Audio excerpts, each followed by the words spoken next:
A mighty hello to all of you out there, and thank you. Now, the stream here was originally going to be a NATO's Nightmare stream, but because I'm an idiot, I burnt my thumb on a hot pan earlier on, so... I had my thumb pressed against some frozen meat for about an hour, so that kind of killed the enthusiasm earlier on. especially as it is the thumb that I use for the mouth, so, you know, that was great. But there you go, that is my plight, that is my burden, and that is for you guys to share with me, so great, thank you there. I just want to say, if you guys are enjoying the series, do go ahead and check out the perspectives by Alex and Plumber. That'd be much appreciated. They're doing a grand job, and hopefully we're going to be able to stick it through to the end, so that'd be quite fun. So do go ahead and hit them up. That'd be much appreciated. Right, so you find people. What I've decided to do, and this game actually works really well in the fact that I can get the turn, do my stuff, they can do their stuff at the same time, which is really handy, actually. I mean, the fact is, like, Plumber can work on his side for the Eastern Entente, Alex can work on his side for the Western Entente, I can even do my stuff for the Central Powers, so it's quite nice to be able to have something like that, because of the simultaneous turn resolution, it just makes it easy. So I'm a big fan of that. But what I wanted to go ahead and do here, then, is just summarize what I'm doing before we do resolve the turn. Just so you all know what's going to happen. Or at least ideally happen, before it does happen.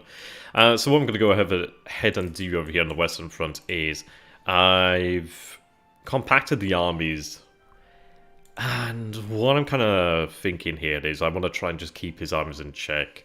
We see 865, 857. This could be the GHQ, but I'm not sure there. I do see a strong force over here, which has been combined. The forces of Belfort and Epinal have been merged over here at Epinal. So, the problem is I'm in a bit of a tricky situation here, because I have these two armies that can mutually support each other, but over here, this army is kind of on its own. So what I decided to go ahead and do then is actually have the army. I wish I could rename them. Maybe one day I could figure out how to rename them. Or maybe there's something you can do to rename them.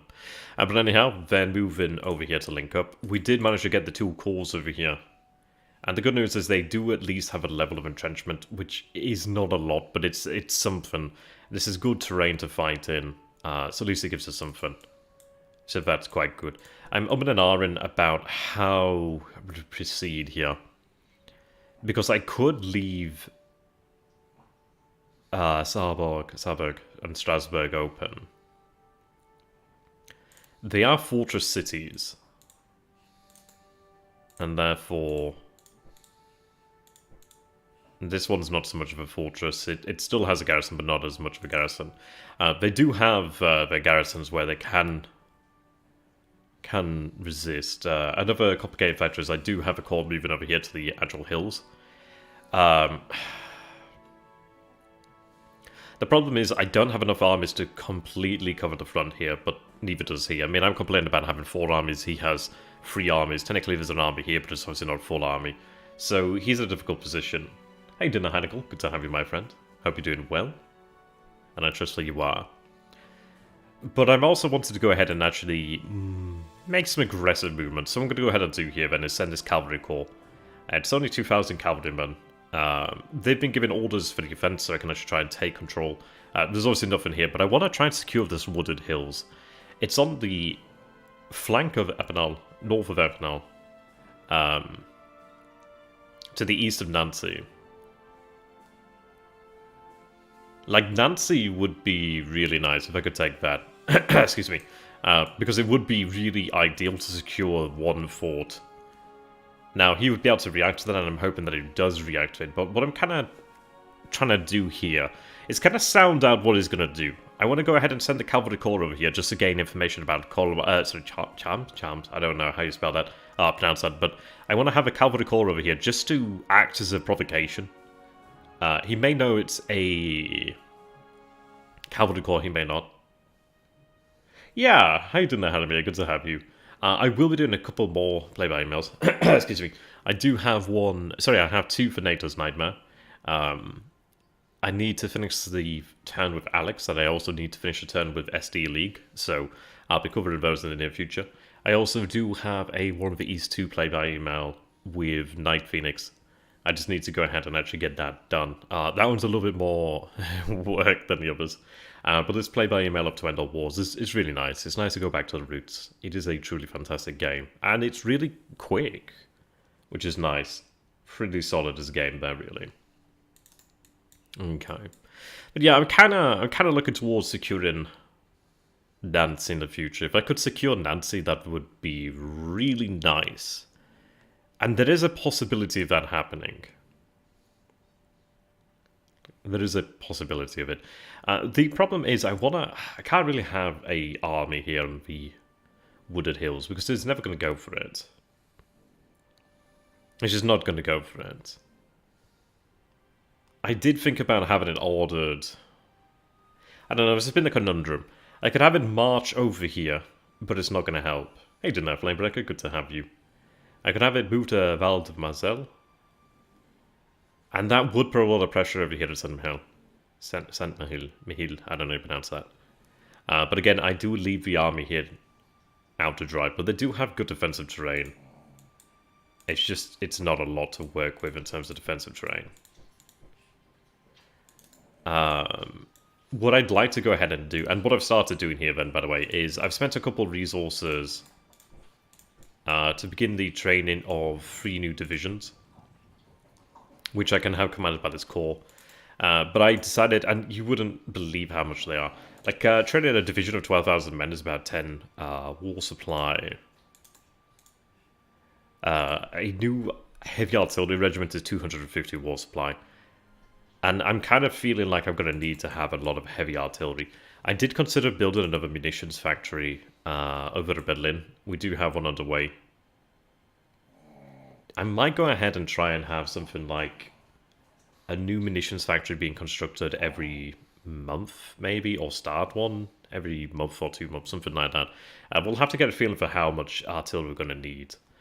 And ironically, because there isn't actually... There's war on the Western Front, but there's actually no fighting here on the Western Front.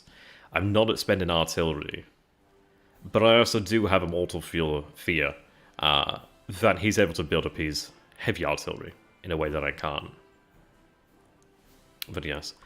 So I just want to present the other option, and... honestly, it probably is the option I will go for. Because it's a way that I can probably get the most out of one force. But yeah, if we take a look at, like, Val de Marzel, if I position a corps here to secure the Wooded Hills, it doesn't really do anything for me other than offer a provocation. I would like to secure Val de Marzel. And the reason is I could be supported by the 5th Army, which in turn is supported by the 4th, or the 5th, 4th, 5th, etc. And then it supports the army over here. It's in terrible terrain, but by doing this, I narrow down the front to really just this hex over here. Well, this hex, I'm used to saying hexes. But I think that's what I'm going to go ahead and do. The reason for that is I do gain the river. I lose this great terrain, but the thing is, it's like rather than having to defend like Mohan, I don't know how the hell you pronounce this, but rather than having to defend like 2 provinces over here, I can defend this one. Granted, the terrain's worse, but I do at least have the benefit of the river, which is really the lamest constellation prize, but at least it is something. It also importantly allows me a degree of freedom here, and I really need to get the Crown Prince out of here. He's not a good commander. He's not a good commander. Really, he's not. These aren't the best commanders in the world. But what I'm hoping to do here then is kind of buy myself a point of strategic flexibility. I don't know if you could call it operational flexibility. Like, for example, if I have an army here, and then these armies here, these armies are mutually supporting, I could then go for a point of moving forward. So if I move this forward over here to Saint-Mihiel, I don't know how you want to pronounce it, but I could potentially have this done by 2 armies. I could have 1 army move forward. At the end of the day, he's then faced with the prospect of 2 armies on his doorstep. We have an army over here to keep this army in check. We have an army over here to keep this army in check. I have an option here to use 2 armies to compound issues and slightly advance the situation. And by having a core over here to Vosges, I don't know how you pronounce that, I do gain control of wooded hills. I also gain some information here. I also have an ability to penetrate in. He then has to consider, right, okay, I'm going to have a core over here or something. Don't get me wrong, he's going to have the forces. We have forces that are mobilized and will be ready next turn. He's likely in the same position, but I want to try and gain what I can do now. And just try and make something of it. That would be ideal.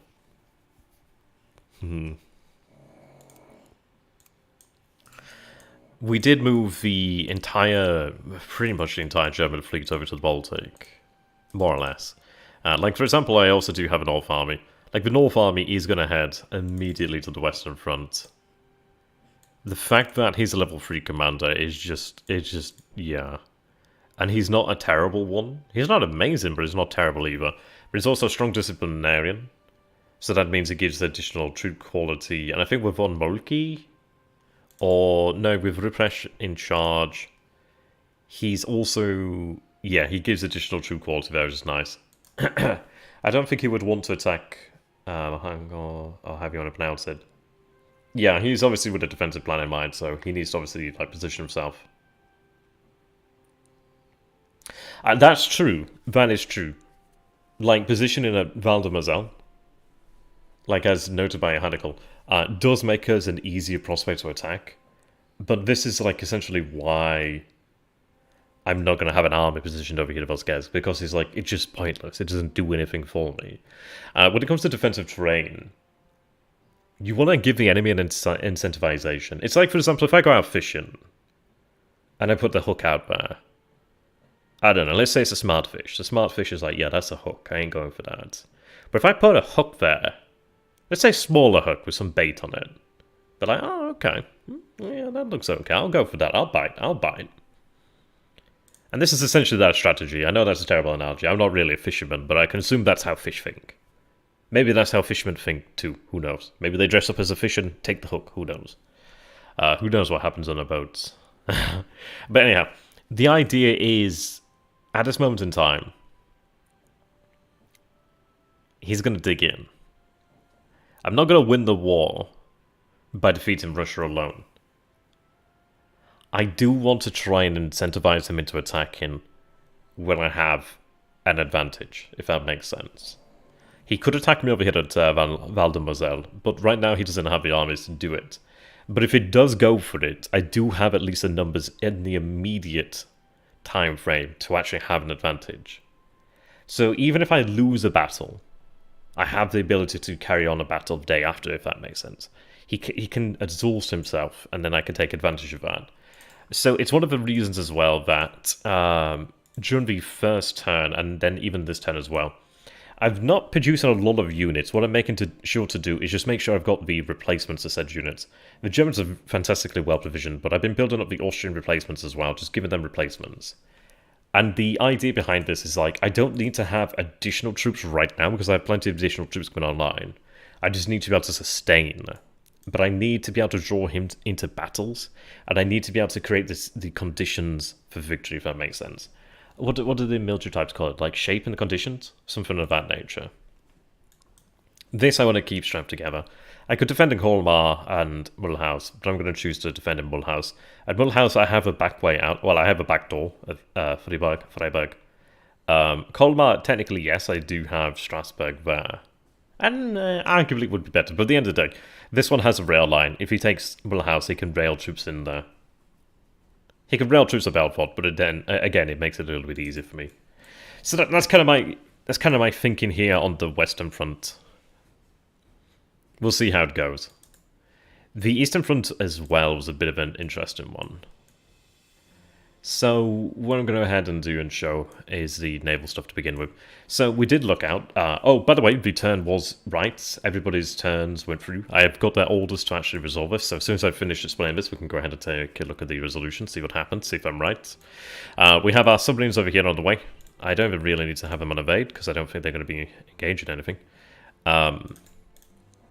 Transports and mine sweepers are moving over here. I'm going to have the fleet move into Königsberg as well. What I'm going to go ahead and do then is I still need to read up about the mining and demining. But I want to make a move towards the Russians. I'd like to land an army over here at Riga at some point in the future. Or even further north if I could be as bold. But we'll see. So what I'm doing over here, I kind of wish there was a way to like combine all the forces on the map together. I'm going to need more generals. Right now I didn't have enough engagement points to actually produce more generals. Or to recruit, well, to gain new generals. But what I need to do in the future is just have more core commanders so I can have forces like this and actually control more men. There's a risk that they get cut off, but they're still cores, so they're not that fragile. I do have the suppliers heading back. I do have two divisions, two reserve divisions that are actually not of any use to me right now. There's another division heading back over here too. So the plan is, are they guard? They've got a star, but I think that just indicates their experience. But I'm having these three divisions move back with supply and move over here to Königsberg. The reason for that is essentially just to ensure that they don't get raided. Like, I can't afford to lose these supplies. But what I'm going to do then at that point is essentially use them as a bit of a tiny reserve and see where they may need to go. I may have them dispatched to the fortress over here, or I may have them dispatched to another fortress to act as a garrison in the near future, or even have them dispatched to the Western Front. We'll see. But what I'm doing over here then is I need to remain... I need to control the initiative. So I'm going to talk about the northern push, but I'm going to talk about this one here. So this time we marched into Colo, we took control of Colo. I'm going to gain more military control over here soon enough. But I have a objective here on Lodz, and the thing about Lodz is it is a size 9 city with a depot. I may lose that depot, but I will gain that city, and I need that city. Lodz is the most forward supply position for the Russian army. We need it. We need to deny it to him, and we will do that. Now, I figure... Like, for example, over here, then, I've got this cavalry corps. If I assume that cavalry can march faster than infantry, obviously they're slowed by supply here. But if I take a look over here, then, so let's go ahead and let's test that theory, then. Let's take that supply. Okay, yeah, so cavalry marches at 4 days. It doesn't seem like they're slowed by supply. But what I'm thinking is if it takes... Well, technically it's taking me 5 days now, so I guess they are technically slowed. But if this takes me 5 days to arrive here with cavalry and supply, I can assume that this army is going to take maybe a similar time frame. This army over here... Well, this is a call. Teddy's getting ready to bark at something. What's up, Teddy? Oh, there you go. He's barking at something. Ah, what's up? Huh? Yeah, that's General Teddy. He's going to be a feature for the next few weeks. But anyhow, if this corps over here, which is the most threatening thing immediately on my flank, would take a couple days to arrive, I've got a time frame when I can move across the river and seize Lodz. And I'm going to do that, and I'm going to do it hard. So we have the assault posture, and we have the all-out attack. I have an army here of 117,000 men. It's supported, which is good. There's only a corps over here. Something of that nature. And there's the garrison over here, but I feel I can defeat the garrison. I want to secure the city, secure a source of supply, and then I also want to go ahead and secure this rail line here. And make sure I can use Lodz as my supply point, and then push forward towards Warsaw. We have the Austrians moving in, but I want to go ahead and cover this in more detail first. So the reason why the timing matters is because I have the 8th Army over here to Königsberg. I'm tempted to take the artillery out, just to make sure I don't suffer any penalty. But it's probably okay. But essentially what I'm doing here then is I'm having this army move over here to Kolo. They're taking the rail. It's taken a lot of my rail capacity this turn. But I want to have them move over here to Kolo as quickly as possible, which is why I made sure to capture the rail and hold the rail. So I can move via rail and be here. But like as I mentioned earlier, if this is going to take a few days to arrive over here to block, if this is going to take a couple days, even a turn to arrive over here or even make it over here, this army will be here in 7 days. They'll be in a position where they can actually act as a supporting, mutually supporting force to the 2nd army over here, to the 3rd army over here. So the 8th and the 2nd, so the 8th and the 3rd will work together. I do have this corps over here, which is marching across. I do have this corps, and I've been umming and ahhing about what to do with it, because I could have them march here. But it's just a cavalry corps, so it's not exactly huge. But what I've opted to do, really, this turn... In fact, I just need to make sure that They remain there on the offensive just to make sure I get more military alignment. Is I want to have these two corps merged together over here. And the reason for that is so I can control that rail line. And I'm hoping to have full control of these provinces in the following turn. And then they can support each other. And then I can make a concerted push towards Warsaw. Now, what I feel like Plumbersmack is going to do here, then, because I can see there's two armies over here. There's also a third army here. I feel like he was in... I feel like there would have been a push towards Berlin. I feel like he wanted to push towards Berlin. Which makes sense. Because... And I can understand that. It's like as the Russians... It's like as the Germans right now, as the Central Powers right now. There is a temptation just to march on St. Petersburg or Moscow. He's looking at the fact that St. Petersburg is Petrograd is further away from the front and Moscow is much, much further away from the front. But Berlin is comparatively close. Like, Berlin's not that far away. If I lost Berlin, that would be a pretty huge swing. I don't think I'd lose Berlin. I don't think it could happen. But the problem is he can put pressure on me, and I would have to react in some measure. So what I'm doing now is essentially I'm closing that door before it even opens, and I'm going to put the pressure on him by having the armies over here take aggressive actions, and then begin to march towards Warsaw. What I'm trying to do is turn his positioning against him. So he's got forces positioned here. We have forces that are going to be marching down here shortly enough. I'm going to try and catch that army if I can. I doubt I'll be able to catch it, but if I could get lucky enough, or even just take the fortress, I'm okay with that. I'd like to assault this fortress, but I'll do it in the following turn. It's the Central Powers objective, so that's good. I would go on the assault order, but because I can't guarantee the outcome here, I can't guarantee that it may not reinforce this rapidly, and it is very likely he could reinforce this rapidly if he uses his rail capacity. And that's likely. And there is, I was thinking about maybe moving over here to interfere with that rail. But what I'm going to go ahead and do then is have this second cavalry corps over here positioned. I was going to originally move them there, but it's like if they move down here and they set that cavalry corps, I don't want to lose cavalry. But I'm going to place them over here, just on the outskirts of Grodno and this province over here, this town. And I'm going to just observe around here. If I have the opportunity, then I can move in here and cut the rails. If it turns out that he's moving up here, or he has forces pre-positioned here, then I'm at least aware of that. Like, for example, Grodno I can see right now, but I can't see elsewhere.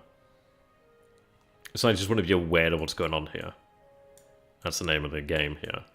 The entire army is moving together as a cohesive force. What I've gone ahead and done, though, is switch things around. Also, these corps are leading. I need more corps commanders. I figured it's better to have, like, the corps commanders in the armies where I can, just to make sure I've got as much combined firepower, combined power. What I've gone ahead and done then is given Alexander von Kluck really the main beans of this force. And I should have done it the other way around. I should have done this last time, but it's okay. I didn't think about it last time. So he's a fast mover. So if the commander, 15% movement bonus to the whole stack. Oh, bear in mind we're moving into woods over here. We're currently in, I think, clear terrain, I don't know. We're currently in woods again, okay. We have super heavy artillery with us, but if I go ahead and take a look at that, these guys are slow movers in wild areas. I don't know what the hell you consider wild. I don't know whether it's to do with, like, civilization level. And it could be. I don't know how you check civilization. I forgot how you check that.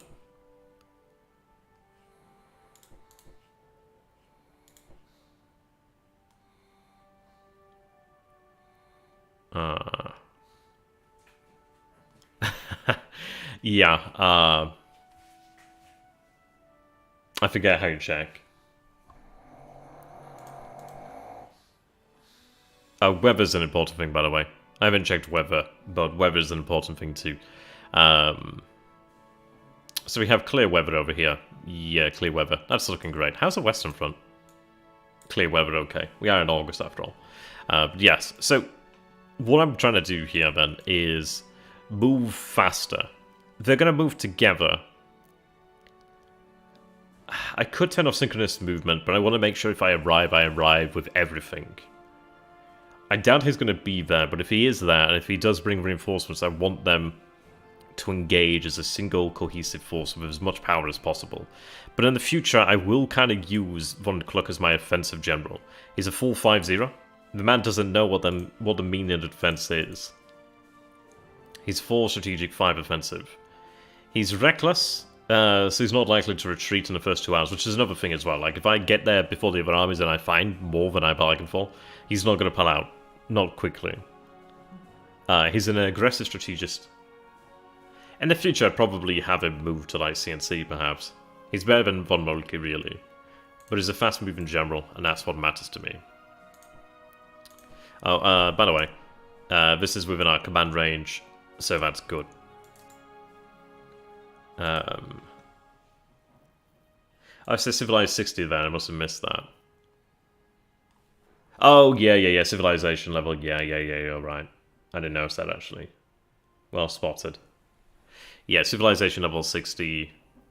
I don't know what's considered wild. I'd have to check that in the manual to make sure. Like, we've got over here in middle of nowhere at 35. Where's the most... there we go, yeah, wild, okay. 10's wild. It'll tell us if it's wild then, okay. Well, that's okay, but most places in Russia aren't wild. So that's great news. So they're not going to be slowed. So that's a good thing, like... What that means then is, for example, if I have a super heavy artillery and a heavy artillery move with von Kluck, they're going to move faster than he would potentially anticipate. We also have some very fine commanders in there. We have the guards in there too. But we've got our artillerist over here, which is just amazing. Like, him having the super heavy is just great. We have a good army administrator, so he provides a 15% increase in fatigue recovery for the units under his command. So obviously he's going to help these men recover. He's also an open order tactician. We have an infiltration tactician. So this general forms his regiments into independent shock groups, minus 5% firepower, but 1 initiative, protection, and discipline, as well as frontage. I need to look into where you figured out discipline, but essentially, yeah, very good. 311, 441. He's a very good commander, actually. Very good offensive commander. And a 4-4. Yeah, they're pretty damn good.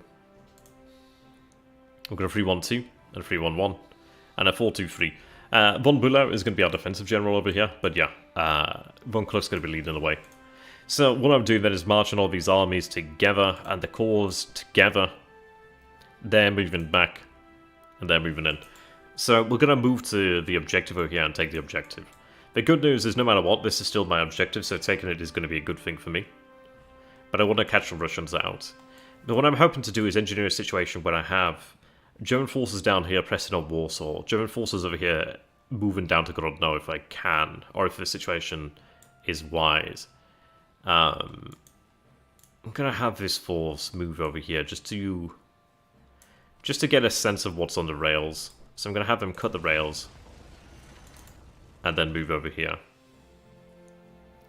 But I want to just observe what's coming this way, and if I can cut the rails, that'd be great. And then if I could cut these rails, that'd be good, great too. What I'm doing the Austrians is I'm moving the armies, as you can imagine. I'm moving the 10th Corps over here. The 10th Corps is going to move over here to, like, however the hell you want to pronounce this, please. Just to take control of it. If I could take control over here as well, that'd be great. And if I could have then a Corps move down here, take that, then at least I can link up between the Germans and the Austrians in a more effective way. The first army is moving up to this position over here. It's going to take 13 days. The second army is moving forward, and to be honest, I probably might want to go for a conservative attack, if anything. Just in case. But they're going to move up over here to this position. What I'm going to do in the following turn then is either have an army move up over here on the hills, or at least a corps move up into the hills. And I want to be in a position when I can threaten Novgorod and Lublin. But again, this is putting pressure on them here because I'm going to have 2 armies. And I always want to try and have 2 armies work together. It's not guaranteed that they will support each other, but they're more likely to march the sound of the guns if nearby. But I do need to have the CNC over here just to make sure that they're more likely to do that. I do have a corps moving over here to sit on top of the fort. They're going to try and move into here then to try and get into the town. Also to try and give me more intelligence about what's going on. How you doing there, Schnobik? Schnobik. Ooh, you... You'll probably see what's going on. I've summarized his German efforts. Almost completely, but I'm just doing the Austrians here right now. Okay. So I do have a group of 2 Austrian armies over here. And what I'm doing then is the one at Tanapol is going to move over here. This one's going to also move over here. And then I'm going to have them work as a combined force to march upon Dubno, which is also an objective. And what I'm going to try and do is essentially force him into a position where he either stands and fights and loses, or he retreats and I gain the objective. But seizing these fortresses is very good as well. Like, Russia has a good number of fortresses in certain locations. And I'd like to take them, because once I secure a fortress, then that's a great depot. A really excellent depot. Over here, this army is going to remain. And the reason for it remaining is it acts as my reserve. Like, these 4 armies go north. This army remains. He has this army over here. This is not a particularly powerful army. But it kind of acts as my guarantee. Kind of acts as my, like, backdoor, if that makes sense. Because it's like, they're positioned on rail lines. He could come in here to cut them, but it's not as easy for him to do. I am threatening the fort over here, which doesn't actually matter. It would be useful to have, but it doesn't actually matter. But if he comes in here, I can respond, and I can move along the rails to respond if I want to. But I also do keep this army in check. If he pulls this army back, I can move upon the areas over here, begin making progress. If the Serbians are particularly problematic, I can have them pulled back over here. But they're kind of acting as my reserve. Yeah, they can move via the rail if need to be quickly. I'm going to have these forces move via rail, actually, because I do have, like, spare pull. Yeah, they'll move down here. 6 days. What I'm doing over here, then, I've rearranged things. So I have this corps commander over here. He's leading these men. And I have the... it's not really an army. It's called the 6 Army. It's not a real army. Not classified as an army. Hopefully in the future I might be able to set up an army commander here. But yeah, they're leading as corps commanders. So I have here 58,000 men. And 50,000 men. So I've got like 108,000 men, something like that. This corps over here... Oh, he's actually a... Oh, he's not activated right now, so I can't turn him into a corps commander. But that's fine. But yeah, he's going to be leading another 25,000 men here. He's also a strong disciplinarian, which is very good. He also has okay stats. These mountaineering forces will be ready in a few turns. So what I'm going to be doing then is in a couple turns, I'm just amassing forces over here, then I'm going to make my push over this way and then march from Belgrade. So that's what we're doing. I'm in an iron about having the Austrian fleet sortie out. But I'm not going to do that until I have a sufficient force to just safely challenge the French. I believe the French Navy is stronger in the Mediterranean. And I don't have to use these forces right now. Once I have someone like the Ottoman Empire, I could have the Ottoman and the Austrian navies like work together. If I could get Italy as well, that'd be even better. But I want to use them when they're really worthwhile. I mean, technically I could move out into the Mediterranean. I mean, there's not all that much I can do about it, but I also don't have all that much I can gain from it either. So, for now, they'll just remain as they are. It's like, I don't need to really concern myself too much about this area here, because while he could take offensive actions, he could try to land. He doesn't really have that strength to land, and I don't think he has the men to land right now. When the British inevitably join in the future, then things will change. I will have to look towards the northern coast, but right now, I have the entirety of my force, almost the entirety of the High Seas fleet in the Baltic. I'll go ahead and show the western front just so those who have joined later can see. So we'll be marching in over here, a corps over here, that army over here to combine. It's really 17 days, bullshit. Alright, make it 1 day then. I can fall down rails. At least that guarantees that they'll be there. What I'm doing in Africa then is the Goben and the Breslau are on their way to link up. Von Spie's on his way to link up as well. And I have these raiders which were collected from elsewhere put together.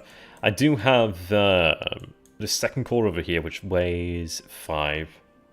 I need to decide what I'm going to do actually regarding these colonial forces, because I do have targets, but what I'm kind of thinking about doing is, can I try and gain something in Africa and try and force his hand? But the terrain's just very difficult. Yeah, that's wild. That's wild, yeah. They're all probably wild, to be fair. Yeah, we'll see. There's also an option that I could maybe even have these troops return to Europe for all that they're worth. They are colonial commanders, so they're worth having out here. But I'm just trying to figure out when I could do something or make something of it. Excuse me. A hilarious thing would be to try and march upon Saigon. It's actually higher civilization, which is handy, which obviously makes sense. But yeah, something like that could be maybe done. It depends. It's not really the usual situation, but I have the ability to move in Africa, but I'm kind of thinking about making something of it.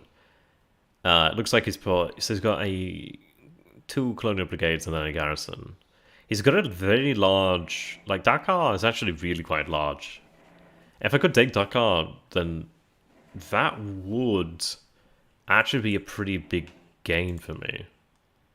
I could also even try and march upon Casablanca, which I imagine he wouldn't like at all. Yeah. We'll see. I did manage to navigate past Gibraltar, so the British aren't blocking me right now, which is good. But we'll see how things go. So in terms of what else we're doing, I place a diplomat on Italy. I have a diplomat back on Bulgaria and Romania. We have our diplomats remaining on Greece and Holland. Holland actually pushed towards us, well, moved towards us, so did Greece. If I could get the Netherlands, if I could get Holland on side, that'd be amazing. I have no idea what they have, and also I've never seen them even fight, but it would be genuinely really good to have like an army just here, because they're not going to be attacked, not likely, and I could make something of it. They have like amazing, like Amsterdam's a big city, like yeah, there's big cities over here like Rotterdam. Like Rotterdam and Amsterdam are big cities, so I could actually gain those funds. Yeah, and the naval yard, I don't know what the naval yard does, but it could give me another position to build. It's a big naval yard. Like, I've got a size 8 naval base over here. I don't know what a naval yard does. Obviously it builds, so who knows what it does. Yeah, that'd be very good. So, we're ready to take the tenuous step towards the next. Oh, last thing is, and I'm unlocking the fortress guns over here. Like as I mentioned earlier on, I'm producing heavy artillery. I want to have heavy artillery sent to the Western Front. I just need to have as much force sent out here as I can manage. So what I'm going to go ahead and do then is show here. If I go over here, you can see we've got the Western Entente orders, we've got Alex's orders, we also have the Eastern Entente. It's kind of a shame that they don't have a portrait here. It just seems like a kind of missed opportunity. Like, come on, it would have been great. Like, just, yeah. So we have the orders from the Entente. We have, obviously, our own that we just put in here. And we'll resolve a turn, and we'll see what happens. I think things are okay.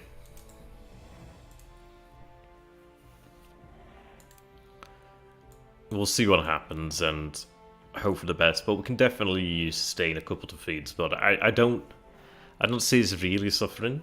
But I guess we'll see. Famous last words, right? I'm working on taking Poland, and I'm just working on taking my initial objectives to begin with, but we'll see what goes on here. So I do have sound on, so we should hear the battle sound effects this time, if there's indeed a battle. Yeah, he's on rails there, Russia.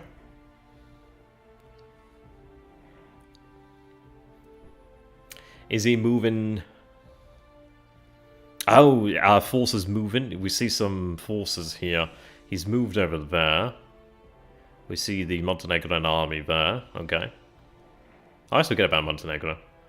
Yeah, he's moving there. Okay. Yep. This is where the reserve army comes in. Every single aircraft starts at the same time. I need to build fighters, actually. Deny him reconnaissance. Oh, fuck. We might have a battle of Mademoiselle.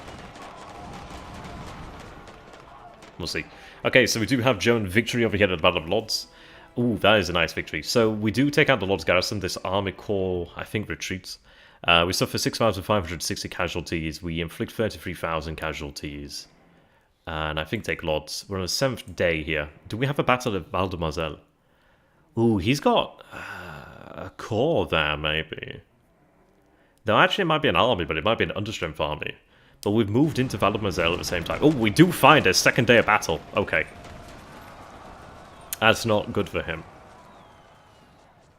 I wonder, it didn't look as if he had forces moving here. We also note the presence of the medium artillery. Ah! He has artillery from Brest-Litovsk, so I think he's moved additional artillery in here. But this is why I moved the entire army. This is kind of what I was imagining would happen. I didn't think, to be honest, I'm not going to say I didn't think he'd stay. But I'm very glad he did, but I feel like he's probably got something in mind. He did say as much that he does have something in mind here. And he's doing this deliberately. So I said to him, did the turn work? Did every order go across correctly? And he said, yeah. And I said, oh, how come you stayed? He says, I have something in mind. But here we go, we have the second battle over here. Well, we have the Battle of Gonarfot. Cannot have the Countess. I'm going to say it's that Countess. But we can see that we have our calls over here engage. This is led by von Bülow. I should have been led by von Kluck. Von Kluck's a better offensive commander, but is less senior, I believe. But even so, von Bülow leads a battle here. The Russians sustained over 20,000 losses, we sustained over 7,000 losses. But it's a pretty bleak time so far for the Russians. We're inflicting good casualties. So if I take a look over here, then we inflicted 3 hits, suffered 4 hits, suffered 19, inflicted 19 cohesion, suffered 50. This call suffered particularly badly. These men are exhausted, so they fought before.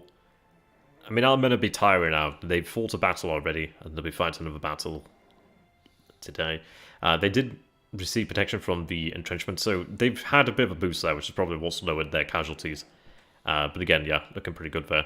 If we take a look at the first turn, battle starts. I think he had a reinforcement corps arrive, but I'm not entirely sure about that. Okay, so in the first round we inflict 31 hits, 159 cohesion damage. He inflicts 16, 93 cohesion damage. Men showed signs of cowardice over here. Brilliantly led, high probability medium, brilliantly led. Yeah, so everybody was led brilliantly on the German side, which is a good thing about having good commanders. And our commanders are generally better here. Cowardice. Yeah, having that in place artillery actually is good.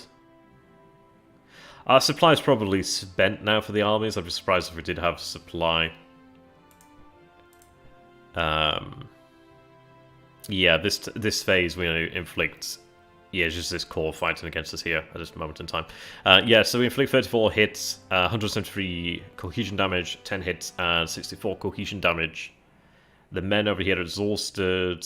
They are somewhat protected by entrenchments, so they did have that, but again, showing cowardice. Our men, once again, led brilliantly.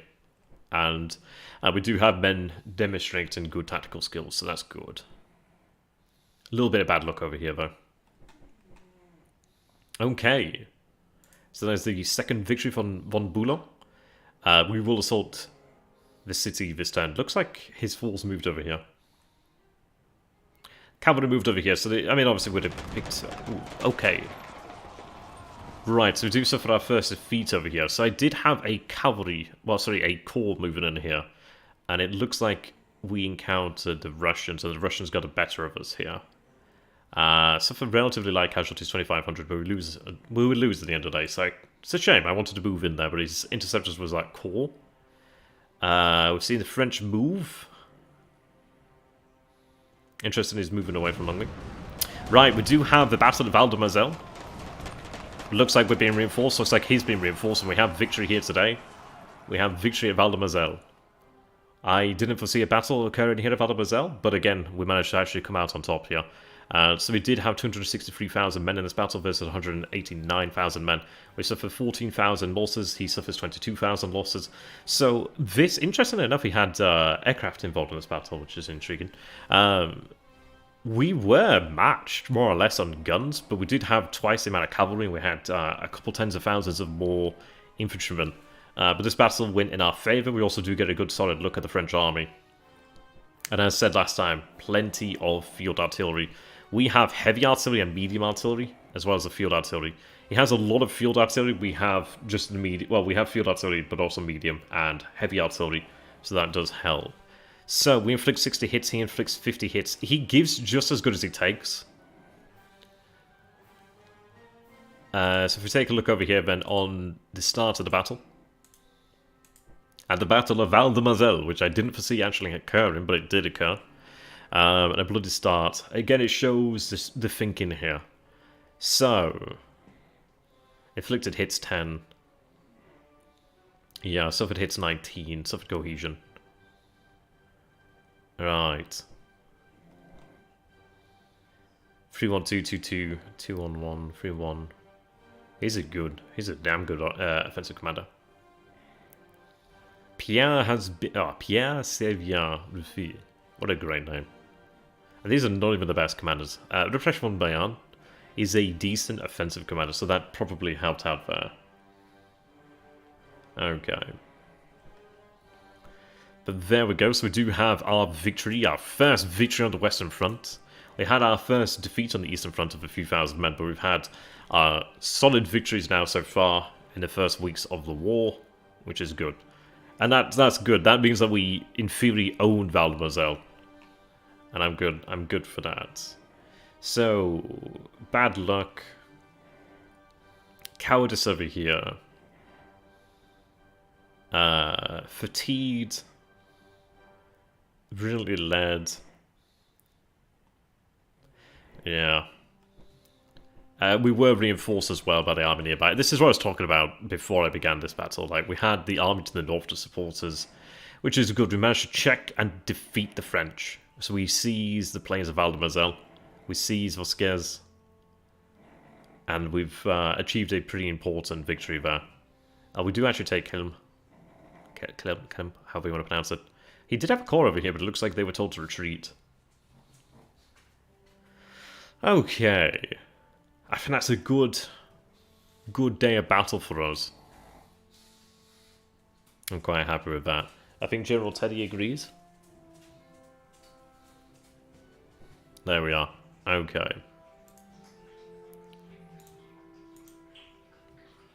Now a problem to remember is that the French will recover cohesion pretty quickly. So I've gained some military control there. We've gained almost complete military control there. But yeah, we'll dig in here, ideally. Fifth Corps. Oh, Fifth Corps. To be honest, I should have thought about that, actually. I forgot to actually change the orders of Fifth Corps and actually have Fifth Corps actually head over. Like, Fifth Corps could have supported this, but Fifth Corps can move in here if needs be. But yes, we do have Xavier over here, Pierre. The army Pierre suffered a loss. Now, if I take a look at the numbers...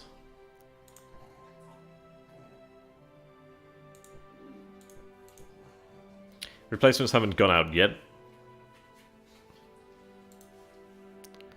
But there we go. We do have forces that are now available. We did have this army combined over here, which is just fantastic. Okay. But that's a good thing for me. I'm pretty happy with that. So we'll take control of Vosges, and this is it. This is like the reality of battle. Like, he wanted to take Valdemoiselle to narrow the front. I mean, granted, this is the thing here, like going from Nancy. Now, actually, the thing is, where was this army positioned? Was this army positioned at Nancy? I forgot where it was positioned beforehand now. Fuck me. Okay, so he's got a lot more troops over there. So he has got an actual true fourth army. Okay. There's no rail over here, which is a bit of a problem. I can't easily resupply this. But again, I gained the river.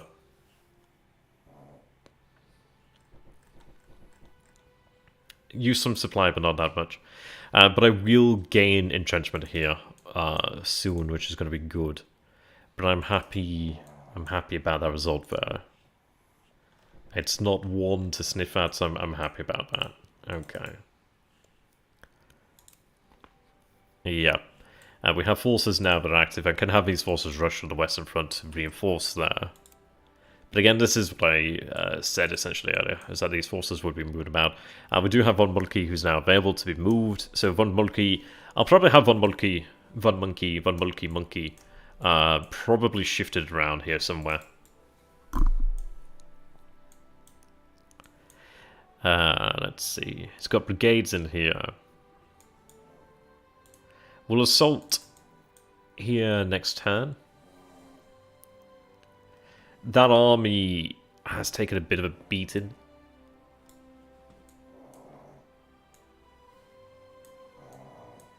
We were pushed... Well, we were defeated over here. It's a shame because I wanted to get that depot. Had I just been a little bit more conservative, I would have been in here and taken that without having... But yeah, that's fine, that's fine. I broke the rail here. I'd like to destroy the rail over here too. He's going for a offensive over here, but that's okay.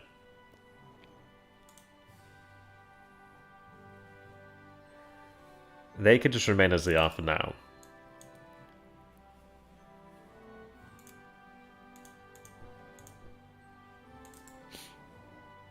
This town doesn't actually have any walls to defend it, so it's not ideal. It's also an Entente objective, so I'm going to protect that objective.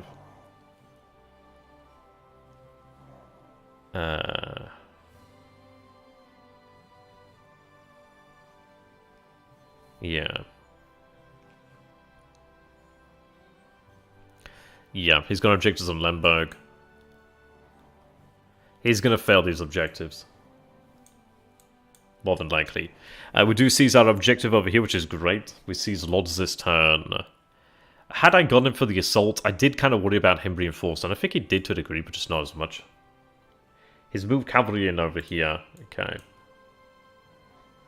He's probably going to try and take Tannenberg. I believe it is an objective for him. We do have a fleet in port over here.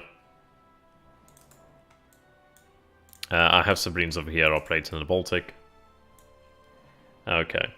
So, what developed over here then? So we did see the Montenegrins moving across over here. This is a state of siege, but I could go ahead and move the Austrian Navy over here to bombard him. He's moved over here, which is expected. The other corps arrived. Still not activated.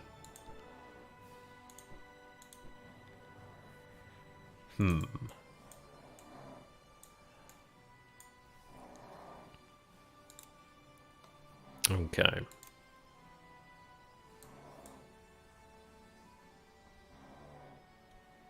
There's now 5 units over here. He may be reinforced in Africa.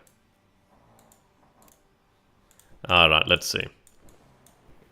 So we do have a little fleet put together over here then, led by von Spee. Yes, we do have a Gobin leading a bit of an eclectic bunch, but yeah, it's not terrible. It's got some power. I'll have them probably sit down in port, but if I could seize this and seize that port, that would be great. That naval base would be pretty ideal. But we'll see what happens. Okay. So let's take a look at this over here then. Shipping lanes. The Entente, particularly Great Britain, relies on overseas exports from their colonies for a large portion of their income. To take advantage of their income, merchant naval vessels must be placed in the 2 shipping off-map regions, one for the Atlantic and one for the Mediterranean. Failing to have enough merchant vessels in these regions will lower income for the Entente, and Great Britain's case can lead to gradual increase of rebel alignment in the nation. Central powers may use submarine units to raid merchant vessels in these regions. Each turn, each submarine unit the Central Powers have in these regions has a chance of sinking an Entente merchant vessel. Higher tech submarines unlocked as the submarine research progresses will be able to make multiple attempts to sink the merchant vessels. The Entente can protect their vessels by including a destroyer and light cruiser in these regions. The higher the airspeed level, yeah, the more effective they are. But that's excellent there. Okay. Hey, Night King, good to have you, my man.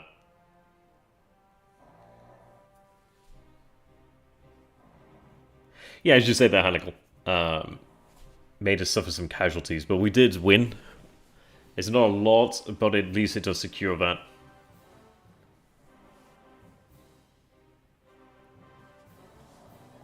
I don't know. I kind of do want to have some fighting take place. We're in a position where I can have it reinforced, if that makes sense. Right. Wow. One of your ambassadors has agreed to spot for your cause in Holland, so we succeed in Holland again, actually. Britain moves 1% towards the Entente, the US 2, the Ottomans towards the Central Powers. Greece moves back. We have Paul von Hindenburg. Paul von Hindenburg takes over on the Eastern Front with the invasion of Russians on German soil. Germans on the Eastern Front gain plus 33% cohesion. Ah, see, that's the thing with moving the Russian cavalry in here. Where's von Hindenburg?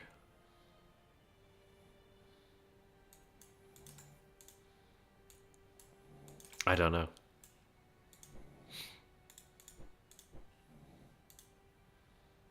I don't know if Hindenburg's actually here or not, but I'm sure we'll probably come across them at some point. Okay.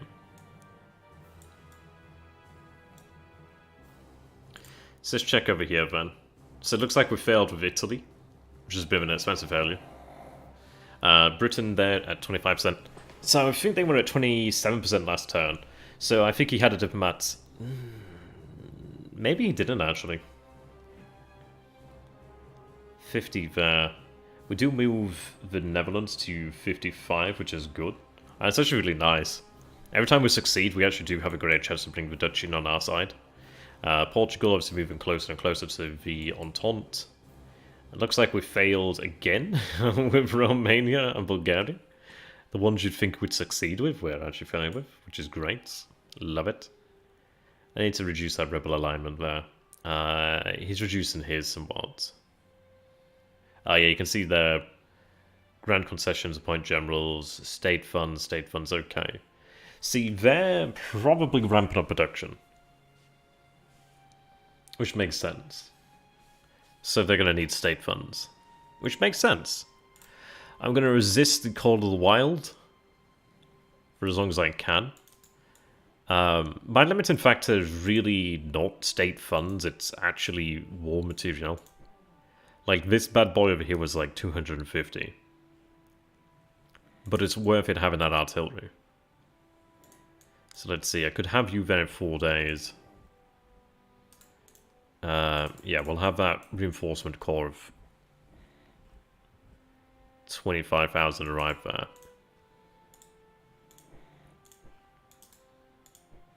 Okay.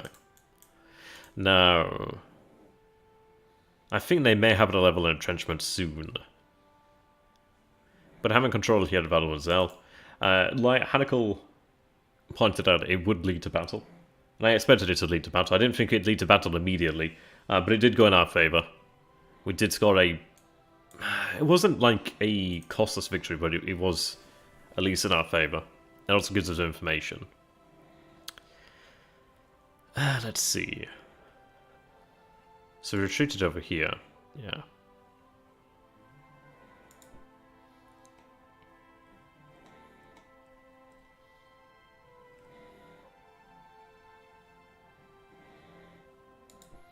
Yeah, so we fought the battle on the 7th day there. So the Eastern Entente failed to retreat from the battle at Lodz, day 7, hour 1. Eastern Entente succeed in retreat from the Battle of Lodz at day 7, hour 2, after taking 12 hits, so yeah. Fighting capacity crumbled on a firm 3rd army. Oh, I see, okay. So... Right, okay. So even though it talks about the actual assault not going through, it looks like we did win. I think he may have had the garrison. I don't know, maybe because they don't have walls, they automatically take part. But the good news is we secure a size 9 city, we secure the depot there, so you can capture depots, which is great. I'm glad.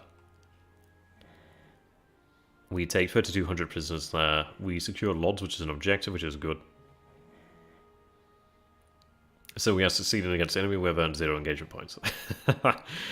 So apparently can gain engagement points, that's good to know. Corps committed against the Eastern Entente. Yeah, this is the beauty there of having them all together. It looks like he had a corps there that retreated.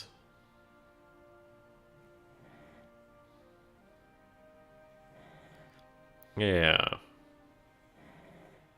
So it looks like he did have a reinforcement corps that arrived, but it arrived a little bit too late. Or when it did... Well, actually, when it did arrive, it was pushed away. Yeah. Lose that battle, win that battle. The 14th day there, we do fight at Mademoiselle. they retreat and take some hits for the retreat too. Okay. I'm pretty pleased with that. I think it just puts us in a good position now.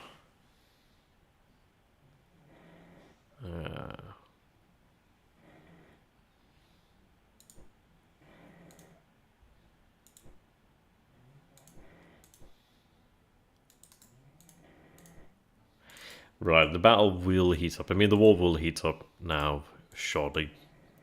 We'll see reinforcements flood into the front imminently. But I'm quite happy with that. To be honest, I really need to get rid of the Crown Prince. I need to get rid of these poor commanders. Because they're not good. You need to get your ass in gear and get down here immediately.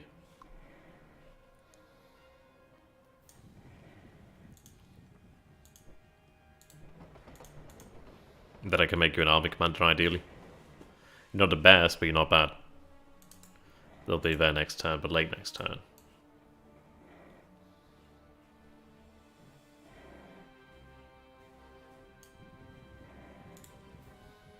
Having another core commander here is a good thing too. They'll arrive there, not this turn, come in but the turn after. I do have a division there. They're there to make sure that the Zeppelins just don't get killed or something. The Marines over here.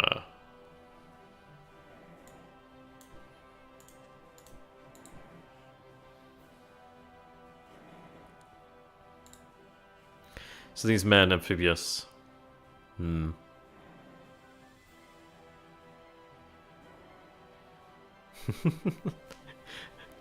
the unit's capable of marine operations, especially good at storm beaches. Somehow less crossing rivers and fords. I just love that. I just love that little bit of irony. That's a little bit of sarcasm is pretty hilarious, actually. So I appreciate that. Okay, and these men will be moved to Königsberg. Now, do note as well that rail capacity is recovering, so we'll be recovering for both sides, for all sides really. So you'll see a lot of men moving around now pretty quickly. We'll have the fleet. Oh, so we have. Oh, I forgot to put you in there. Anyhow, we'll have you move along the coast. I guess they're probably not going to be too eager to do that, considering the threat from mines, but you know. Have them bombard anyway. Place our torpedo division in here. Might as well move them in. Harbour battleships. Budapest. Wow. That was a pretty baller. Okay. So that's looking solid for us there. I don't think I spotted the Russian fleet. Yeah. Okay. So, do I have any unlocked options? I feel generous received a total of 7 replacements, okay.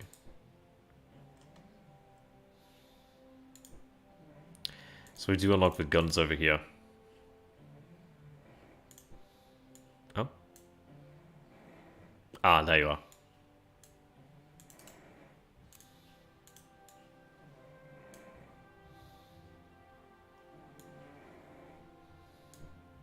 There we are, okay. So we unlocked some of the guns of the fortress over here, so we gain apparently quickly anchored, interesting.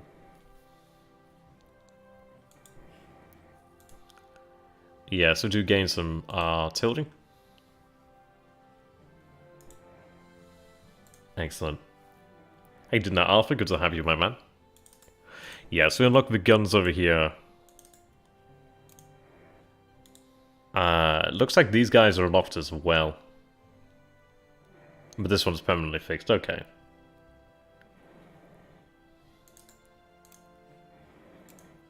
I guess they just obviously lose a lot of their...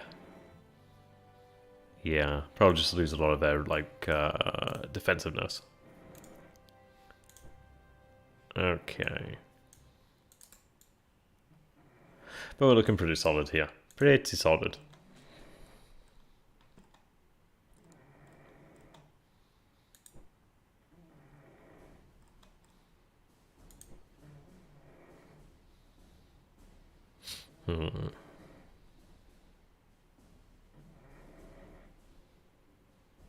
Okay.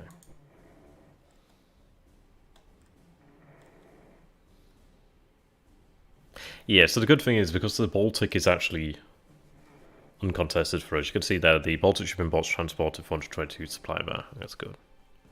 Yeah, unsuccessful in Romania, Bulgaria, Italy, and Holland. In Holland we were successful though.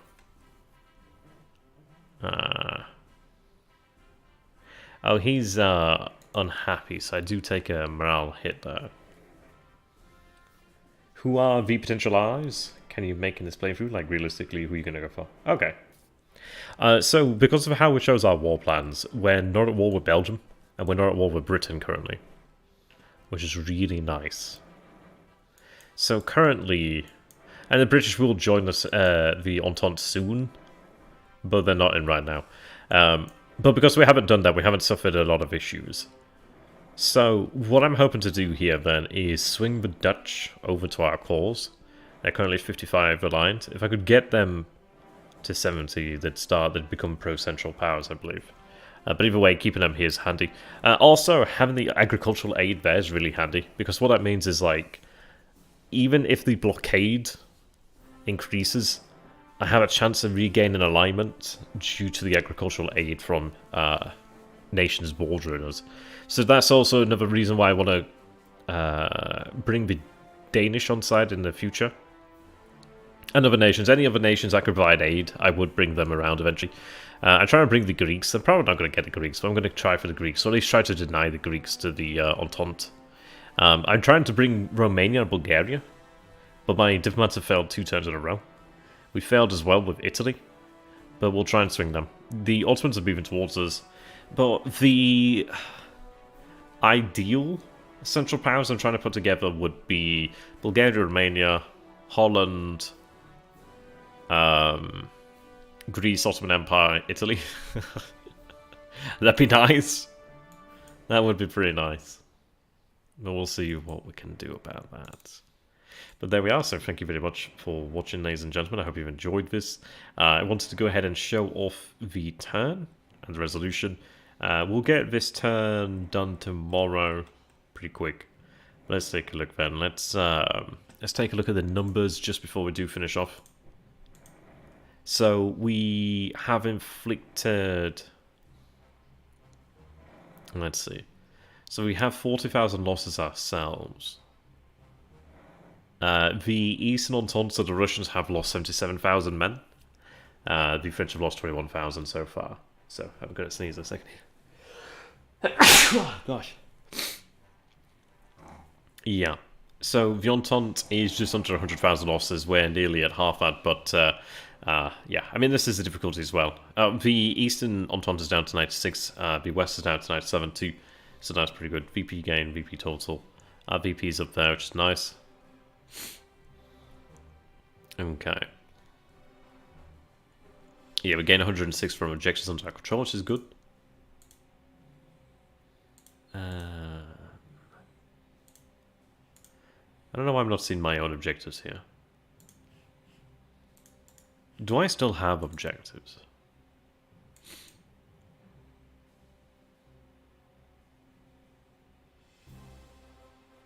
Oh, it seems like they're no longer classed as objectives. Oh, that's a goddamn shame.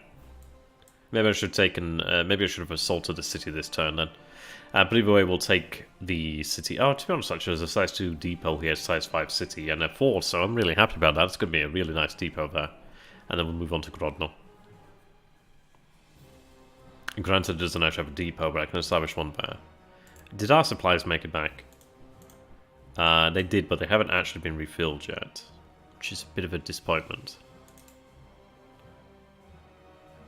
Got 586 supply. I need that supply there.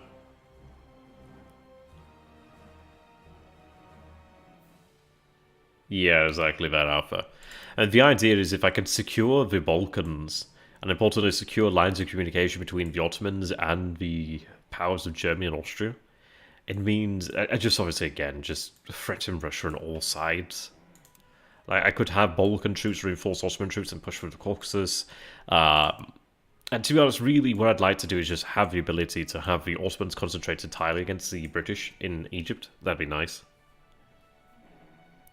That would be ideal. But there we are, so thank you very much for watching there, ladies and gentlemen. Hope you guys are enjoying the series so far. If you are, I'd very much like to ask if you would consider backing me as a patron. That would be really nice. You can donate. You could just do it for $1, a pound, or whatever it is. I guess it's a pound, just a little bit more than $1. But I think it's in dollars, so you can do it for $1 if you want to do it for $1. That'd be much appreciated. But if you guys enjoyed it, that'd be appreciated. And yes, do go ahead and check out the points of view from Alex. It is linked in the description, and from Plumber as well. And root for them too. Obviously, don't share information between players, but yeah, keep rooting for them. This is a great series, and we'll see how it goes. Ultimately, we'll find out what the price of a mile is. Hopefully, it's a price that they're unwilling to pay. We'll see. Until next time, thank you and goodbye. Zaijian. Au revoir. Sayonara. Goodbye for now.